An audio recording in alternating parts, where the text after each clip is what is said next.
Sahabat Kompas TV, kepercayaan terhadap astrologi Cina dan juga Sio masih sangat amat kental di kalangan orang Tionghoa. Tapi bukan berarti hanya orang Tionghoa yang boleh percaya atau mengerti tentangnya. Nah, seperti apa kira-kira peruntungan di tahun 2022? Kita sama-sama saksikan percakapan dengan Master Xiangyi.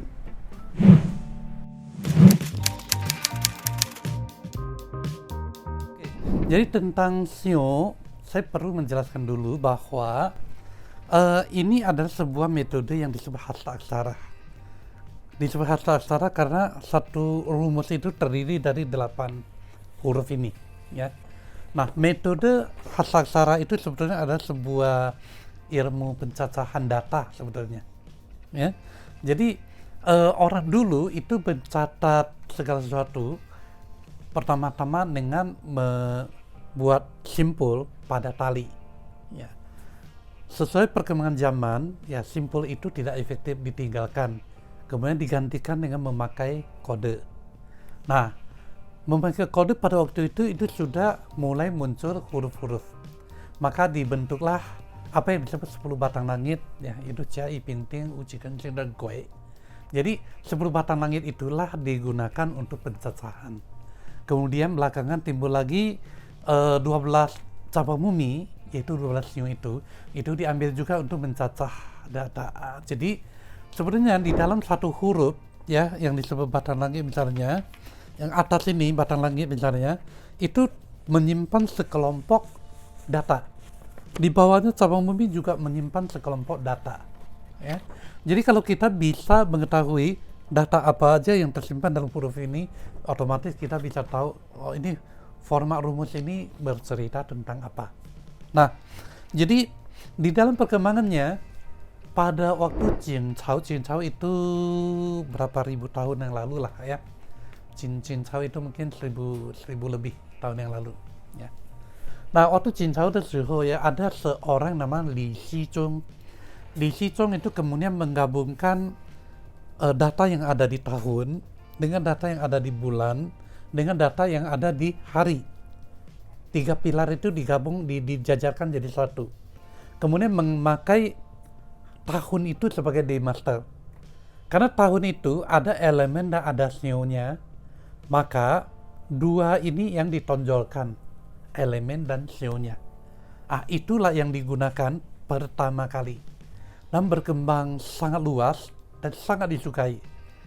Tetapi dalam perkembangannya, karena yang dipakai itu adalah tahun, terlalu gamblang. Manusia itu semakin lama semakin banyak. Pada satu titik tertentu, dia sudah tidak memadai, sudah tidak akurat lagi. Maka sampai kepada dinasti Song, akhir dari Song, awal dari Ming, ya, Song Ming Ziji. Pada waktu itu timbul seorang yang lain, namanya Xu Zhiping, marganya Xu, ya. Nah, Xu Zhiping ini lalu dia menambahkan tahun. Jadi lengkaplah sekarang menjadi 4 pilar, 8 buah huruf, ya. Kemudian memindahkan masternya itu dari tahun ke hari. Itu yang dipakai oleh kita sampai dengan sekarang ini, dan akurasinya semakin lama semakin tajam.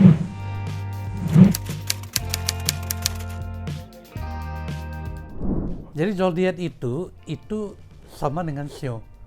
Karena itu zodiaknya zodiak China katanya. Ya, padahal zodiak itu sebetulnya dari barat, ya. Betul. Dari Yunani. Dari Yunani, ya. Ada 12 juga, ya. Betul. Zodiak itu sebetulnya yang diambil yaitu dari bulan. Dari bulan. Misalnya orang yang lahir pada bulan 1 akhir sampai bulan 2, ya, itu dia punya zodiaknya kan sebelum Pisces itu apa? Betul, ya, berbeda setiap bulan, ya. Sedangkan katanya zodiak, ya, China katanya, Tiongkok katanya, ya. Itu dari tahun, ya, tahun A macan, tahun B tikus, tahun C apa gitu misalnya, ya. Perbedaannya Jadi apa sih, Master, sebenarnya? ya jelas beda, ya. 1 bulan 1 tahun. Itu dasarnya jelas berbeda. Dan yang berdasarkan tahun, kita cerita khusus tentang yang China, yang Tiongkok ya, itu sama dengan Sio. Itu sama Sio. Dan itu sudah ditinggalkan sebetulnya, sudah nggak akurat. Tapi karena digunakan dalam waktu sangat lama, maka sampai saat ini, setiap ganti tahun orang masih mempedulikan tentang Sionya.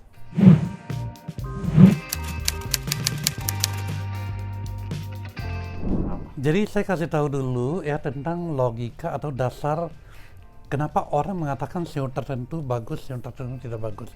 Kita kembali kepada teori tentang kalau ciong itu tidak bagus, kalau hap itu pasti bagus ya. Nah, di dalam 12 sio itu ada posisi-posisinya.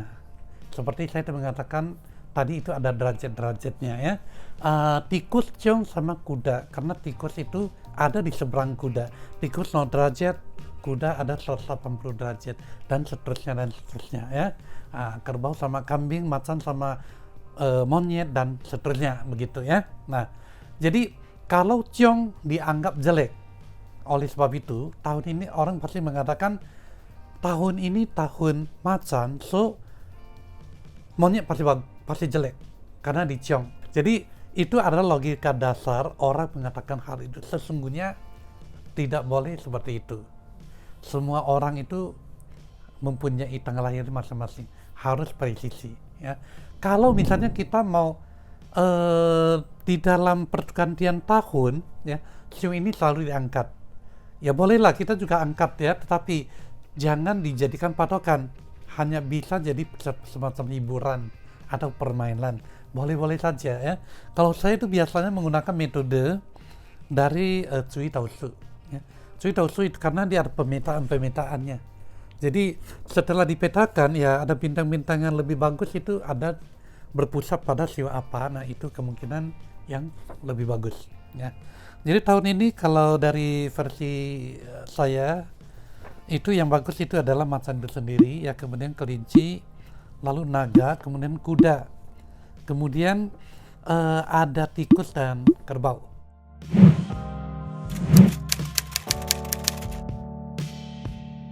Jadi kalau misalnya sio Ekun lebih kurang lagi bagus misalnya ya boleh bersenang lah ya. Tapi kalau kebetulan jelek, udah lupakan saja. Jangan menyalahkan. Lupakan saja, toh kebenaran. Yang kurang ya tahun ini itu bisa dikatakan anjing kurang ya. Kemudian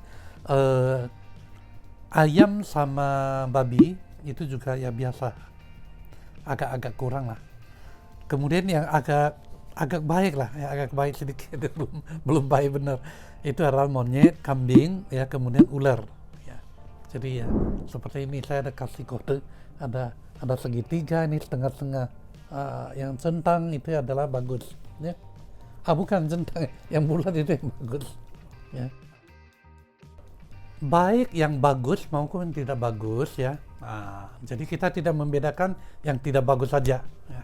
Itu semuanya harus mensikapi kehidupan dengan benar, mencintai pekerjaannya, menaruh hati pada pekerjaannya ya. Banyak yang sedang bekerja tapi tidak menaruh hati ya. Saya paling sering kalau ke restoran misalnya ya, kita pesan A, B, C, D, tiba-tiba yang dicatat itu kurang satu saja. Itu berarti nggak taruh hati dia. Jadi yang penting taruh hati di dalam pekerjaan ya. Berpandangan positif itu pasti benar ya. Nah, itu pasti akan membawa kita berkembang kepada arah perkembangan yang bagus. Pandangan positif itu sangat penting. Segala sesuatu kalau kita gentar dulu, kita pandangan negatif dulu, berarti kita tidak akan berani maju ke depan. Kita akan patah semangat. Apapun itu tidak akan bisa berhasil. Itu. Jadi jangan dibedakan yang bagus apa yang tidak bagus. Semuanya harus begitu.